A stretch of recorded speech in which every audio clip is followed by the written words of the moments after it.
பெரும்பாலான அதிகாரிகள் இன்னைக்கு வந்து திமுகவுடைய கட்டுப்பாட்டில் இருக்காங்க. இன்னைக்கு காலையில குமரகுரு ஐஏஎஸ் சொல்லியிருக்காரு, பேப்பர்ல கொடுத்தோம். நாங்கள் பேப்பர்ல கொடுத்தது என்னன்னா, தேர்தல் ஆணையத்திடம் தலைமை தேர்தல் ஆணையத்தில் அர்ச்சனா பட்நாயக் அவங்களுக்கு கொடுத்தது என்னன்னா, இந்த மாதிரியான பிளான் எங்களுக்கு இருக்கு. இதை வந்து நாங்கள் சுவிதா ஆப்ல ஆல்ரெடி பதிவு செஞ்சுட்டோம். இதை உங்களுடைய ஆர்வம் வந்து அங்கங்கே எங்களுக்கான ஒவ்வொரு இடத்துலையும் தடை செய்கிறாங்க. ஸோ அதை நீங்கள் இங்கேருந்து ஒரு அறிவுரை கொடுக்கணும். அவங்களுக்கு எல்லாத்துக்கும் பெரும்பாலான இடத்துல அவங்களுக்கு இதை எப்படி பண்ணணும்னே தெரியல அப்படின்னு சொல்கிறாங்கன்னா, நாங்கள் கொடுத்ததை வந்து குமரகுரு இன்னைக்கு காலையில் என்ன சொல்லியிருக்காரு, பேப்பரில் கொடுத்ததுக்குலாம் நாங்கள் அனுமதி கொடுக்கணும். நாங்கள் எதுவும் பேப்பரில் கொடுக்கல, எல்லாமே ஆப்பில் பதிவு செய்யப்பட்டதே இன்னைக்கு கடைசி நேரத்தில் எல்லா இடத்துலையும் நேரில் போய் ஆய்வு செய்த பின்னரும் காவல்துறை வந்து சொல்லி இன்னைக்கு ஆர்வம் வந்து ரிஜெக்ட் பண்ணியிருக்காங்க.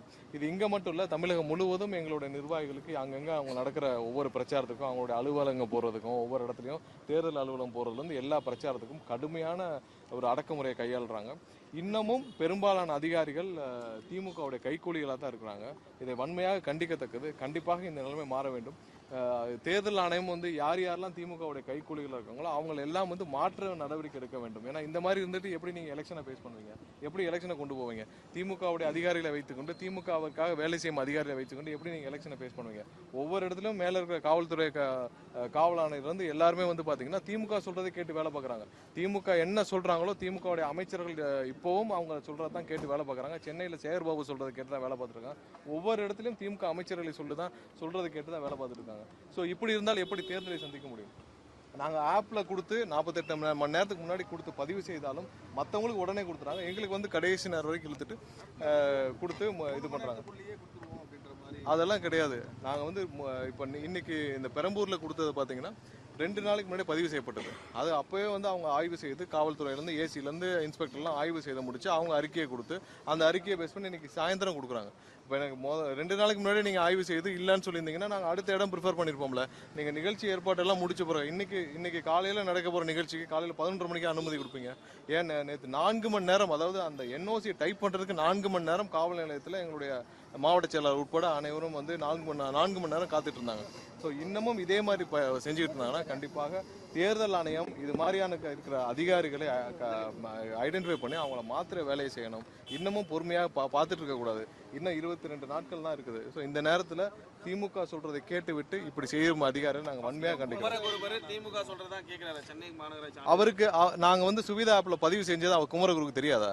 குமரகுருக்கு வந்து நாங்கள் சுவிதா ஆப்பில் பதிவு செஞ்சு அப்ரூவல் அமைச்சிருக்கோம். இன்னைக்கு எதில் ரிஜெக்ட் பண்ணியிருக்காங்க? ஆப்பில் தான் ரிஜெக்ட் பண்ணியிருக்காங்க. எல்லாம் எங்களுக்கு எதில் வந்து 29ஆம் தேதிக்கு கொடுத்துருக்காங்க. எல்லாமே ஆப்பில் பதிவு செஞ்சு நாங்கள் தேர்தல் அவங்ககிட்ட போய் நாங்கள் என்ன பண்ண முடியும்? அவங்க ஸ்டேட் வைஸ் பதிவு செய்யறதுக்கு ஆப்பில் ஆப்ஷன் கிடையாது. ஒவ்வொன்றும் சட்டமன்ற வாரியாக தான் பண்ணணும். ஸ்டேட் வைஸ் பண்ணுறதுக்கு ஆப்ஷன் இல்லை. அப்போ நாங்கள் மொத்தமாக ஆர்ஓக்களுக்கு அந்தந்த அசம்பிளிக்கு நீங்கள் அறிவுரை கொடுக்கணும். நாங்கள் ரிட்டர்னாக தான் கொடுக்கணும். அதை அவர் எப்படி வந்து ஒரு பேப்பரில் கொடுக்குறேன்னு சொல்ல முடியும்? நீங்கள் அதில் பேப்பரில் என்ன இருக்குன்னு அவர் படித்து பார்த்தாரா?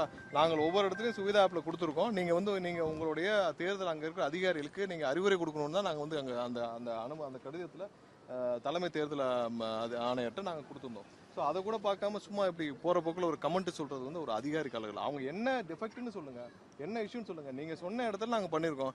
இல்லைன்னா 3 மணி நேரம்னா 3 மணி நேரத்துக்கு நாங்கள் 48 மணி நேரத்துக்கு முன்னாடி பதிவு செய்ததை இன்றைக்கி எப்படி நீங்கள் இப்போ சாயந்தரம் வந்து ரிஜெக்ட் பண்ண முடியும்? சாயந்தரம் தான் வந்து போட்டு ரிஜெக்ட் பண்ணியிருக்காங்க. அதுவும் இல்லாமல் அந்த இடத்துல பார்த்தீங்கன்னா இன்றைக்கி மதியம் இருந்து பிடபிள்யூலேருந்து போய் அந்த ஹைவேஸ்லேருந்து போய் அவங்க போய் ரோடெலாம் இது பண்ணி நாங்கள் வந்து சிமெண்ட் போட போகிறோன்னு இருக்கிற ஒரு இடத்துல குழியை தோண்டிட்டு இருக்காங்க. திடீர்னு போய் குழி அதை பார்த்ததுக்கு அப்புறம் தான் இவங்க திரும்பவும் வந்து அந்த இடத்துல எல்லாம் பள்ளத்தை தோண்டி குழியை தோண்டிருக்காங்க. ஏன்னா அந்த இடத்துல ஒரு பெரிய இடம்னு பார்த்தீங்கன்னா அந்த எல்கேபி நபருக்காக இருக்கிறது தான் பெரம்பூரில். ஸோ அந்த இடத்துலையும் இவங்க போய் பராமரிப்புன்னு சொல்லி இன்னைக்கு போய் பேரிகேட்லாம் போட்டு அந்த ஒரு இடத்துலையும் பேரிகேட்லாம் போட்டு எல்லாத்தையும் தடுப்பு எல்லாம் போட்டு அவங்க வேலையை பார்த்துட்டு இருக்காங்க. ஸோ இது எவ்வளோ நாள் இதே மாதிரி பண்ணிட்டு இருப்பாங்க? இல்லை அவர்கள் எங்கேயுமே எங்களுடைய நிர்வாகிகள் எல்லாருக்குமே வந்து எந்தவித அனுமதியும் கொடுக்காமல் இன்னமும் திமுக கட்டுப்பாட்டில் தான் ஒட்டுமொத்த தேர்தல் அதிகாரிகளும் இங்கே இருக்காங்க.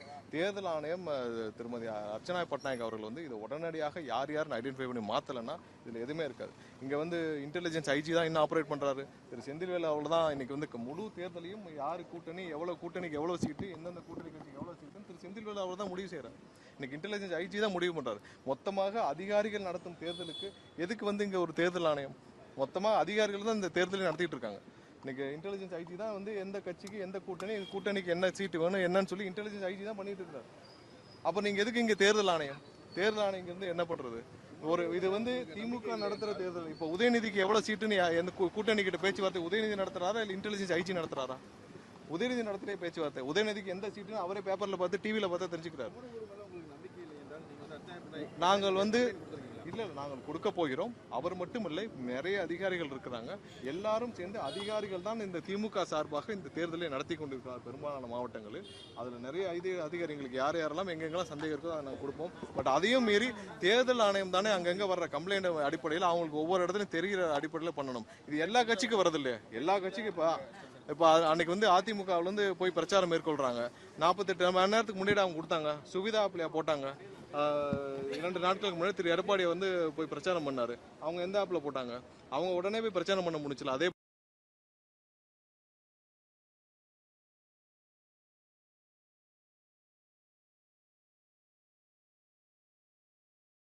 இது ஒட்டுமொத்த இது திமுக நடத்துற தேர்தலாக தெரியவில்லை. திமுக ஆதரவில் இருக்கும் அதிகாரிகள் நடத்தும் தேர்தலாக தான் பார்க்கப்படுகிறது.